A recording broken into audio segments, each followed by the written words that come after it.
o seguir manteniendo muy bien los ojos abiertos, porque muchos enemigos deben haberse ya despertado de su letargo. Gracias.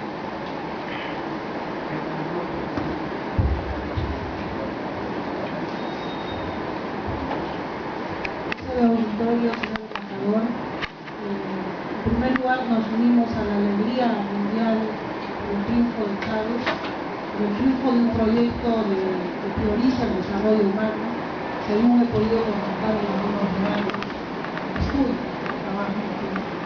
Por ejemplo, la misión Bolívar tiene ayuda social a los más pobres. En muchos países, aquí en el Perú, puede ser que un niño se muera por falta de 8 soles que vale una ampicilina, un medicamento que controle una bronquitis, una neumonía. Allá sabemos que los más pobres tienen problemas de salud, pero el gobierno bolivariano no existe gratuitamente. Y es más, hace su solidaridad también con los hermanos pueblos. Quería felicitar también estos programas que tienen en apoyo a la mujer. Este programa Van Mujer, que lo sé muy poco, pero me gustaría si se puede explicar un poquito mejor. ¿Y qué programas tienen para la juventud? Felicito también el apoyo que hace el gobierno para el desarrollo del arte, la cultura, sobre todo en los niños y niñas, ya que hay servicios gratuitos, donde solo el papá tiene que llevar al niño y a la niña y encuentra todas las facilidades posibles para desarrollar las cualidades de los niños y niñas. Cosa que en otros países, para las madres y padres, a veces nos es imposible pagarles cursos de estudios en arte o en otras, digamos, que se potencian las cualidades. Nos gustaría que un poquitito nos reseñe sobre estos programas de ayuda social de desarrollo humano.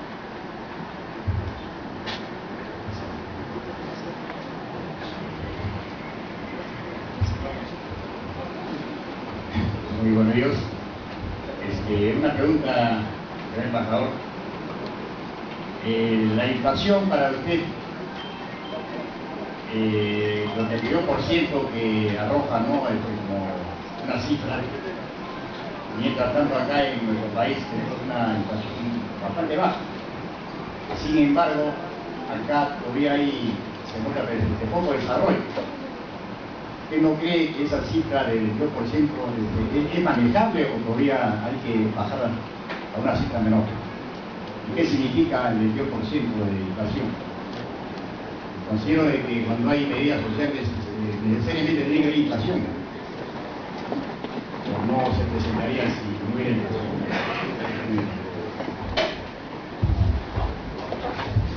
Saludamos la presencia en nuestro auditorio del señor decano del Colegio de Abogados de Lima, doctor Raúl Charamé Orden. Estudiante mayor. Mira, felicitaciones muchísimas. Me ha sorprendido que no plantees la cosa de Nicolás Maduro, ahora vicepresidente, y en la perspectiva de enfrentar a Capriles en diciembre. Ese tema. Gracias. Embajadora de Cuba.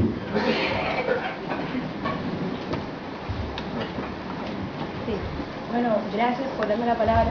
Yo primero quiero felicitar a Alexander por la manera tan didáctica que ha mostrado una victoria que ha sido contundente y a través de él felicitar a su pueblo y por supuesto al comandante Chávez, lastimosamente siempre decimos Chávez, pero yo creo que hay algo muy importante que destacar en esto, Ale, y es que has puesto muy bien cómo la prensa ha llevado y cómo ha manipulado todo el tiempo la mentalidad y todo el mundo pensaba, incluso se llegó a dudar, mucha gente dudaba, especialmente los medios aquí en el Perú dudaban de esta victoria del comandante Chávez.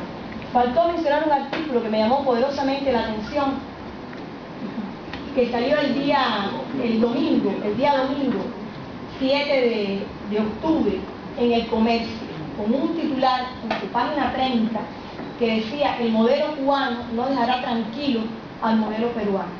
y se hacía un paralelismo extraordinario, manipulador, entre lo que ocurría en Venezuela, lo que podía ocurrir aquí en Perú, y la responsabilidad de eso, por supuesto, era atribuible completamente a Cuba, a su líder histórico de su revolución.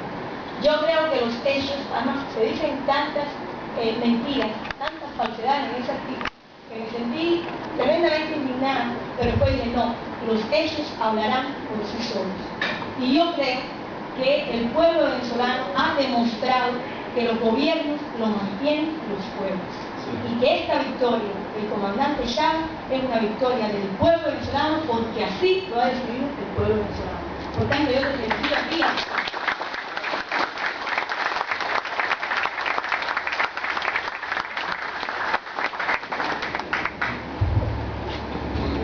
bueno, le voy a tener que proponer al lector hacer un seminario sobre Venezuela para poder responder todas las preguntas. Sí, porque son preguntas que requerirían tiempo, por ejemplo, hablar de las misiones sociales. Es una vasta cantidad de misiones sociales o programas sociales, como se conocen en el Perú, misiones en Venezuela. Explicar cada una de ellas no sería sencillo. En todo caso, vamos a tratar aquí de hacer algunas precisiones. Lo que estaba en juego en Venezuela, en estas elecciones, en Venezuela por supuesto, pero también percibido así por actores políticos del mundo en general, era la continuidad del modelo socialista versus la continuidad del modelo capitalista. En un mundo donde hay graves contradicciones en Europa en este momento, en los Estados Unidos, agudas, gravísimas, condiciones sociales, crisis económica, etc. Venezuela, su modelo de los venezolanos, para los venezolanos y por los venezolanos, está dando respuesta positiva a las masas populares. Y eso se expresó en las elecciones. Podrán decir, no, que Capriles sacó 6 millones y Chávez sacó 8 millones y tanto. Bueno, la democracia es que el que más votos saca es el que gana. Esa es la democracia. A menos que haya otro tipo de democracia que el que pierde es el que gana, ¿no? En Venezuela eso ha ocurrido. Se ha tratado de justificar la derrota electoral cambiando las cosas para decir que el que perdió ganó y el que ganó perdió. Es una locura totalmente. Allí los medios de comunicación han tenido un rol importante, y es un tema sobre el cual hay que tomar mucha conciencia. Cómo los medios de comunicación han presentado el gobierno del presidente Chávez y al propio presidente Chávez desde antes de ser presidente hasta nuestros días. Por ejemplo, Chávez apoya a la ETA, Chávez apoya a Hezbollah, Chávez apoya a la FARC, Chávez apoya al ELN. Movimientos islamistas fundamentalistas están en Venezuela entrenando. ¿Han leído eso? Ahora, ¿alguien ha presentado una prueba de eso? Nadie ha presentado una prueba de eso, más lo que dicen los medios de comunicación. Entonces hay que tener mucho cuidado, sobre todo los jóvenes, cuando uno lea la prensa. Por ejemplo, la pregunta que me hizo una de las muchachas, de que por qué los jóvenes están contra Chávez y apoyan a Capriles. Eso es lo que la prensa te presenta a ti. No sé quién fue la que me hizo la pregunta, pero es lo que los medios de comunicación te presentan a ti. Pero si tú vas a Venezuela vas a ver una inmensidad de jóvenes que fueron muy importantes en esta victoria electoral apoyando al comandante presidente. Y te pongo un ejemplo: Venezuela es el segundo país de América Latina en matrícula universitaria. Cosas raras de la vida. El primer país es Cuba. Cosas extrañas, ¿no? La dictadura de Fidel de acceso a la universidad, porque si uno quiere manipular y controlar un pueblo, lo que tiene que hacer es cerrar las universidades, no abrirlas. Entonces, bueno, Cuba es el primer país en matrícula universitaria en América Latina y Venezuela es el segundo. ¿Quiénes son los más beneficiados con el acceso a la universidad? Los jóvenes. ¿Por qué le van a votar a esos jóvenes? Bueno, porque ellos quieran, pero muy probablemente quien les dio la oportunidad de acceder a la universidad fue el gobierno del presidente Chávez. Y eso, tú vas a una universidad en Venezuela, aparte del debate político que hay, o por lo menos una universidad de las universidades nuevas que se han creado, la Universidad Bolivariana, la Universidad de las Artes, la Universidad del Petróleo, la Universidad del Deporte. Venezuela es un país petrolero, tiene 100 años, 150 años exportando petróleo, y no existía una universidad del petróleo. la creó la revolución. Entonces, esas contradicciones están siendo resueltas por el gobierno nacional. Ahora, que los canales del Perú, la prensa peruana, te presenten a un grupo de jóvenes universitarios defendiendo a Capriles, bueno, existen jóvenes que están en contra del presidente Chávez. Ahora, ¿serán la mayoría? Esa es la pregunta que tú tienes que hacer. ¿Por qué no te presentan grupos de jóvenes defendiendo al presidente Chávez? ¿Será porque los intereses de los medios de comunicación están enfrentados a los intereses del modelo de desarrollo que está proponiendo Venezuela? ¿Será por eso? Que es el empoderamiento popular, que la gente tome sus decisiones, que la gente reciba en asamblea, se le transfieran los 5 poderes del Estado que hay en Venezuela a las comunidades y que ellas tomen sus decisiones. ¿Será que eso no conviene? Bueno, esas son las preguntas que hay que hacerse. ¿Por qué algunos jóvenes están en contra? Bueno, hay un autor húngaro que se llama Iván Mesaro y él habla del mecanismo de producción metabólico social del capitalismo. En Venezuela nos inyectaron capitalismo desde siempre hasta nuestros días, ¿no? A través de la televisión. Entonces, cambiar esa forma de pensamiento requeriría desarrollar un proceso de desarrollo metabólico social del socialismo. Entonces, hay que desmontar el proceso de metabólico social del capitalismo e instaurar el modelo de reproducción metabólico social del socialismo. Eso es lo que se está haciendo. ¿Y a qué se refiere esto? Se refiere estrictamente a que el hombre se considere en su función colectiva, no en su función individual. Porque ¿qué dice el capitalismo? Tú, persona, desarróllate, trabaja, esfuérzate, que la sumatoria de las voluntades individuales harán que la sociedad sea perfecta. Entonces, si tú agarras a 2 personas y le das un pollo a una se comió un pollo y la otra no se lo comió, no comió nada. ¿Qué dice la estadística del capitalismo? El 50% del pollo se lo comió uno y el 50% del pollo se lo comió el otro. Y el que se lo comió no le importó que el otro no tenía que comer y no le dio nada. Como decía Henry, el capitalismo mata la ética, decapita la moral y deshumaniza al ser humano. ¿Qué es lo que estamos haciendo en Venezuela? Humanizando al ser humano. Es el ser humano en su función colectiva. Si yo tengo algo que comer y el que tengo al lado no tiene, yo tengo que darle. Eso hay que meterlo en la cabeza. Eso es la conclusión del modelo de reproducción metabólico-social del socialismo. ¿Va Chávez a radicalizar el proceso? Por supuesto. Radicalizar el proceso es la consigna. Tenemos que profundizar el socialismo. Y no les dé miedo cuando hablan de socialismo, porque esa es otra manipulación de los medios. ¿Usted qué prefiere? ¿Democracia o socialismo? Democracia.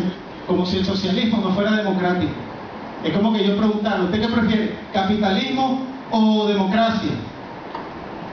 Es decir, contraponen cosas que no son opuestas. El socialismo no está opuesto a la democracia. Pero en la prensa ustedes leerán que eso es así. Entonces, esos son los mecanismos de reproducción metabólico-social del capitalismo y te hace pensar, o le hace pensar a ustedes que el socialismo es una cosa horrible, fea, mala, que atenta contra el ser humano, todo lo contrario.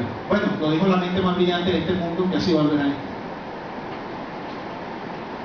Einstein. Ciencia y tecnología. Sí, Venezuela tiene un interés en ciencia y tecnología. Y ustedes han escuchado con frecuencia de que el modelo chavista conduce a Venezuela al atraso, al subdesarrollo. Bueno, qué casualidad, el presidente Chávez, en el gobierno del presidente Chávez se han lanzado 2 satélites al espacio. Satélite Simón Bolívar para las telecomunicaciones, para la masificación del acceso a Internet. Tenemos un premio de la UNESCO del año 2010, que reconoce a Venezuela como un país que ha masificado el acceso a Internet. ¿Por qué? Porque se han colocado módulos de acceso a Internet gratuito en todas las comunidades. ¿Cómo? A través del satélite Simón Bolívar. Entonces la gente tiene más acceso a la información. ¿Eso lo haría un gobierno dictatorial? Pregunto. Y el segundo satélite se acaba de lanzar hace 3 semanas, el satélite Miranda, que es de observación terránea. El propósito de ese satélite, por supuesto, tiene aplicaciones para la agricultura, para la observación del territorio nacional, y Venezuela Solidaria pone al servicio de América Latina una frecuencia de esos satélites para el uso de los países de América Latina. Pero Chávez está conduciendo a Venezuela al subdesarrollo. Hemos formado ingenieros en aeroespaciales en China. El primer satélite lo construyeron los chinos, el segundo satélite lo construyeron los chinos con participación venezolana. El tercer satélite, que debe lanzarse dentro de 2 o 3 años, lo van a construir ingenieros venezolanos, con supervisión china por supuesto, pero ingenieros venezolanos. Eso es un avance tremendo porque en Venezuela no existían, por ejemplo, estaciones de monitoreo satelital, hoy existen. En Venezuela no se fabricaban computadoras, hoy se fabrican. En Venezuela no se fabricaban celulares, hoy se fabrican celulares. Vean ustedes qué países de América Latina producen eso.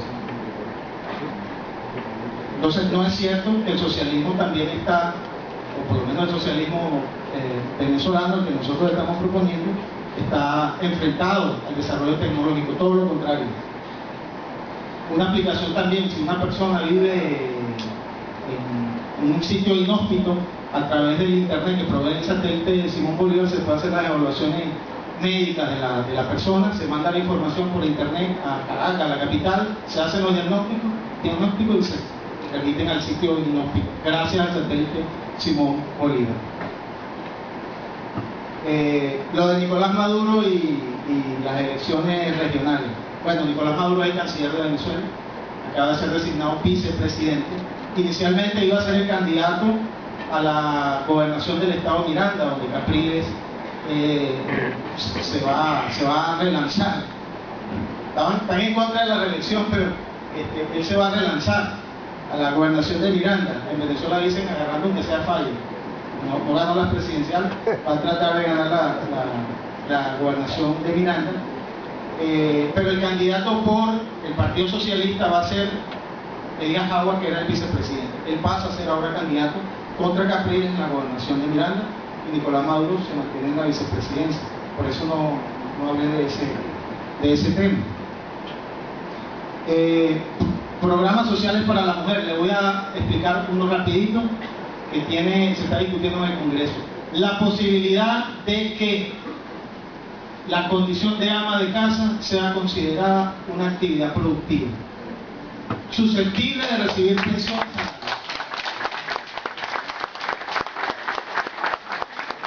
Eso se está discutiendo en el Congreso, en nuestra Asamblea Nacional, en el propósito. ¿Por qué?